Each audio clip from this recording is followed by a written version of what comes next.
The Cataphract is a heavy battlemech and one of the first original designs since the start of the Succession Wars, though it had inauspicious beginnings. Desperate for a heavy mech design that their ailing infrastructure could substantially produce and maintain, the Capellan Confederation designed the Cataphract to be assembled from parts they could still manufacture. Dubbed a frankenmech for its appearance and using components from the Marauder, Shadowhawk and Phoenix Hawk, the Cataphract was set to become the Confederation's new standard heavy mech. It entered service just before the Fourth Succession War, when the production line on Tikhonov fell to the Federated Sons. This embarrassing failure was further compounded when many Davian units, including the Crucis Lancers, adopted the Cataphract as their own. However, the product quality from Tikhonov left the Federated Sons wanting, at least in part, due to deliberate obstruction by workers still loyal to the Confederation. It wasn't until 3032 that the Confederation finally replaced the lost factory with one on Betelgeuse, producing their own Cataphracts in time for the Andurian Crisis.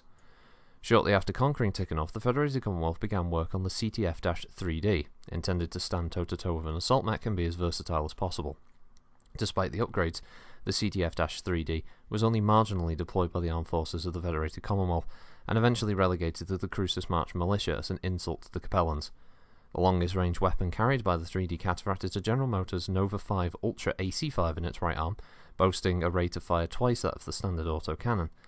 This is backed up by a Midron XL LBX-10 autocannon in its right torso, capable of firing both solid and cluster rounds. It's a more popular weapon than the Ultra AC5, especially for its use as an anti-conventional and anti-aircraft role, without the possibility of jamming. Finally, the mech has 4 in-tech medium lasers for close-range defense, 1 in each arm firing forward and 2 in the torso firing rear. With only 2 tons of ammo for the LBX-10 and 1 ton for the Ultra, if it runs dry, the Cataphract must fall back to be reloaded before continuing the fight. The onset of the clan invasion caused everything still in production, including the Cataphract, to be rushed to the front lines. For their part, the Capellans were able to produce the CTF-3D from stolen plans, and went about creating their own variant, the CTF-3L, which would go on to make up 25% of all newly acquired heavy mechs during the 3050s.